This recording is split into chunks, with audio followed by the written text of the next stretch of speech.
So you thought growth was gonna feel good. Now let me show you what it actually feels like. We have all felt this before when we've tried to raise our prices and suddenly we feel like a fraud. Maybe you try to launch a new offer, hire new team members, or you try to finally take a step back away from delivery and suddenly everything starts to feel lost. You see, I've worked founders doing 10K per month and 300K per month through the same thing. I'm Fawaz, alhamdulillah, and I've built a holding company that's generated over $10 million. I've scaled multiple companies to 7 figures from Allah's fadl, of course, and our clients generate over $120 million annually. But every time they try to grow beyond their current self, the emotional cycle hits them. So you're not broken, you're in what is referred to as the valley of despair. This is what no one tells you. The deeper your ambition, the deeper the valley you'll walk through. So guys, let's jump in and actually talk about what the emotional cycle is. You see, the emotional cycle, guys, as you can see in front of you right now, has 5 stages. The first stage is what we refer to as uninformed optimism. Now, this is when you're about to make a particular change, right? You come up with an idea, you're like, whoa, this is it. This is the thing that's going to change everything. Expanding our company here, or this new offer in our business, this new funnel, this new hire, this is the thing that's going to change everything in the business, right? So excitement is super high, your vision is strong, belief, it just feels limitless. So maybe you hire a new ops manager, or you invest in a program, you build a funnel, you raise your prices, you try to expand your company, and you tell the team, right, we're about to step onto the next level. Guys, you have to understand, this is where emotions are high. You're drunk on possibility. You haven't yet been hit by reality, okay? You feel productive, but technically you haven't done anything yet. Everyone feels amazing in the ideation phase, right? It feels amazing when you come up with this new idea or you decide you're finally gonna lock in to 2xing and growing your business. It feels amazing, doesn't it? But then that's followed by the second stage, and you guys can see here, now we're shifting into pessimism, right? Negative thought. This is when informed pessimism means you start to actually think like, whoa, like this is actually harder than I thought. Tools don't massively solve things. You know, the Slack is messy. The Notion is being unused, right? You raise your prices, but leads maybe are slowing down, right? Now you're second guessing. The new offer, you're thinking, maybe we should have kept it to the old offer. Everything starts to get bad. This is where you start to realize that, whoa, it's not as easy as I thought it was gonna be. Now guys, like I said, no matter where you are in your life, you're somewhere in this graph. It doesn't matter if you're making 100K per month or $1 million a month, trust me, you're somewhere here. In stage 2, you're doing more, but it feels like you're actually achieving less. Stage 3 is the keeper. This is what we refer to as the valley of despair. Now guys, this is when identity collapses. You feel shame, you feel self-doubt, and trust me, it doesn't matter what level you're on, you're going to go through this. I actually had a client, serious, mashallah, CEO, Allah Barak, multi-million-dollar brand. He was in a trade show in Europe. Now, by the way, this guy makes $45 million a year. Okay, his business is very successful in his region, but the goal is he wants to expand. So he literally says to me on the call, we haven't made a single sale in 3 shows. I'm starting to wonder why I'm even doing this. Guys, consider what he said. I'm starting to actually wonder why I'm doing this. He's actually starting to doubt, not even the product, not the team, but himself. He says, I feel exposed, like everything I built is falling apart. Guys, this is so important because this, like I mentioned, is a guy who makes $45 million a year. But the point is, every single time you're going to try to go to a new level, you're exposing yourself. You're in a new field, maybe a field you don't understand. We talked about dropping your 80 and locking into your 20. This is what it looks like. He wasn't panicking. What has happened is he was evolving. And that's what it is. Whenever you go through this phase, you're stepping into a new version of you. And this is what I told them. You feel like this because you stepped into a new identity. And this is simply the cost. The routine gets messy. The way you were living everything just gets ruined. And these silent thoughts are whispering in your head like, maybe I should just go back to the old way. It was working. Maybe I should stay the same version. Maybe I should have maintained the offer. Maybe I shouldn't have raised the prices. And nobody gets it. Nobody around you gets it. Everyone is telling you, why did we make this jump? Everywhere from all sides, everyone's telling you to just stay to that same old version of you. Why do you have to change things? Why did you have to move? Why did you have to go for this next thing? You had something that was already working. And guys, the truth is, this is where most founders die, or worse, they distract themselves with something new and then they repeat the process. So this is actually where you see a lot of founders just go back, they quit and repeat, Q and R, right? So they quit and repeat. So they're like, no, there's this other thing. So this is what happens. You start consuming loads of content when you're in the valley of despair. You start to feel bad for yourself. And then you come up with, no, this is the new fantastic idea. I'm going to need to grow my business. So what happens? You go right back to stage one. Right back to stage one. And it's the same thing with that new thing that you've now decided to start. You're going to have uninformed optimism. You're going to get excited and think, no, this is the thing, right? And then you're going to have informed pessimism again, and you're going to realize this is harder, and then you're going to visit the valley of despair. So guys, you can't escape it. The only way to actually win is to push through into stage 4, informed optimism. This is where things are starting to work. Now, I'm not saying it's perfect, but you can finally breathe again. Maybe the new hire is starting to understand. Meetings are shorter. Things are being used. Clients are flowing again. You're getting 3 to 4 hours of your deep work back. Your systems are kicking in. You're not the bottleneck. You still feel the weight, but you're starting to see some light wins. You see, now you're not in survival mode anymore. But guys, one thing that people don't talk about, the only way to get from stage 3 to stage 4 is to PT, to push through. You have to push through. Now, how you escape the valley of despair, don't worry guys, bi'idhnillahi ta'ala, in the last part of the video, I'm going to show you guys exactly how to push through. Because the valley of despair, it's not an easy phase to escape, and majority of people won't. So bi'idhnillahi ta'ala, at the end of the video, I'm going to show you how to escape it.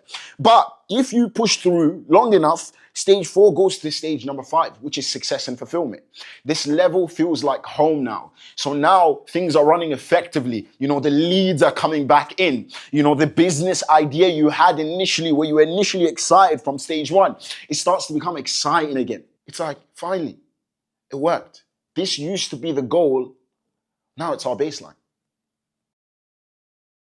Look, I know there's a lot of confusion about what we do, but it's quite simple. We upgrade founders. Every time you're trying to go to the next level, be it from 100K a month to 200K a month, or 200K a month to $1 million a month, there needs to be a different version of you. You need to scale you in order to scale the business. You need to get you operating at a high level in order to get the business to operate at a high level as well. You need a system upgrade. Then come to us, bi'idhnillahi ta'ala. We're the guys that our clients visit whenever they feel like they need a new version of themselves. We will do the exact same for you and help you get your time back, just like we do for our clients who generate over $120 million collectively annually. So if you feel like you've outgrown your current body, then book a link in the description, inshallah, and we'll see you on the call. So guys, how does one get out of the valley of despair? This is a question I'm always asked time and time again. When you're in the valley of despair, there's brain fog, there's guilt, there's stress, there's hiding from slack. You doubt every decision you make. Revenue is flat. Your ego feels bruised. You feel like an idiot in front of your team. You're talking about making this big jump, and suddenly it's not working. It's not just strategy pain. It's actually identity pain. Guys, I really want you to understand that every time you go for a new level, there's new devils. There's new pains. So how does one get out of the valley of despair? Let's get right into it. So number 1, guys, you need to name it. When you just name it, like guys, right now we're going through the valley of despair. That creates distance. And that distance, like I mentioned, gives you clarity. If you don't name it, you don't know what it is, right? Accept it for what it is. This is a normal part of the process. When you name something, you're actually taking away the naughtiness of it. You're taking away the difficulty when it comes to this thing. You're providing yourself clarity. One of the things I always tell my team and my clients is don't use ambiguous language. Now, step number 2, which is an important thing, is break the big goal down. 12-month goals are far too far, right? Just break it down. Ask yourself each week, what do I need to do? What's one goal we want to achieve? Now, step number 3, guys, is something that I see that is absolutely essential. If you want to beat the valley of despair, you need to track your execution. Forget your emotions, right? Even forget the results, because the truth is there's a natural lag effect between actions and results. You don't do something and see the result of it instantly, right? Rate yourself based on your execution, right? Action over emotion. Focus on doing the things that are actually going to get you to where you need to be, right? So one of the things I will do whenever I'm in the valley of despair, and by the way, guys, like I said, we all face it. It's like, okay, am I doing the things that I need to do in order to reach success and fulfillment? Okay, fine. It's just a matter of time. Right? So that removes that whole negative feeling you have. So the key thing here is you're building momentum based off of you doing what you're supposed to do. The motivation concept is gone, right?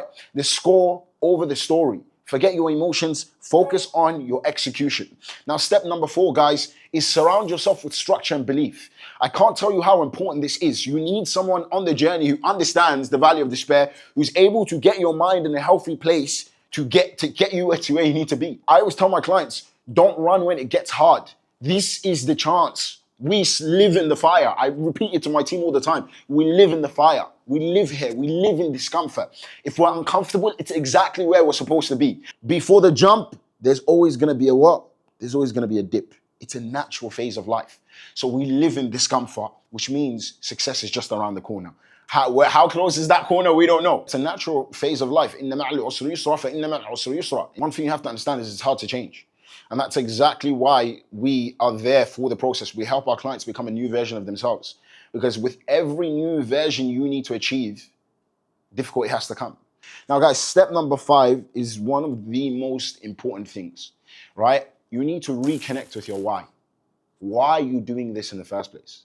You know, subhanAllah, I think of, the book, it was a fantastic book I actually read, is The Obstacle is the Way, right? By Ryan Holiday. He talks about the only way to go is the way with the obstacle, right? And there's a beautiful saying that is constantly repeated through these books. He who has a why can bear almost anyhow. This is where you actually need to revisit it.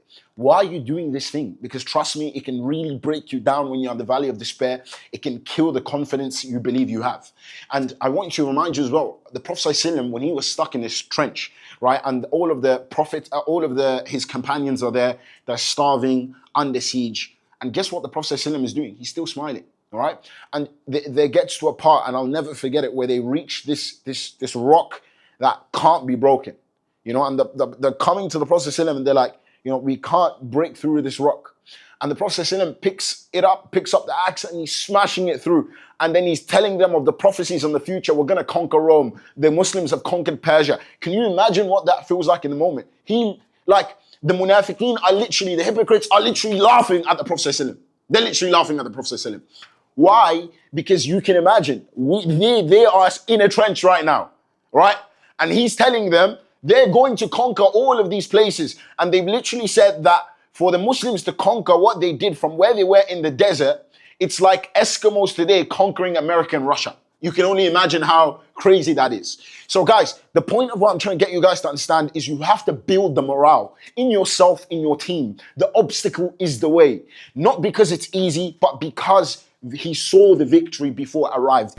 So guys, if you're in the valley of despair right now and you know you're built for more, this is exactly why I built the Live by Design program. You see, Live by Design is where high-performing Muslim founders come to evolve their identity, install structure in their lives, and reclaim control without losing control of their soul, right? You're not broken, you're breaking through. Our clients are not broken, they're buried. So this is exactly what we do for our clients. We help them get from A to B, from this old version of themselves to the new version of ourselves. Our clients come to us when they need a jump. So if you're making over 50K per month and you would like for us to help you make the next jump in your business, in your life, scale with more revenue, feel more purpose, become this new version that is required to achieve what you need to become, then click the link in the description and apply below.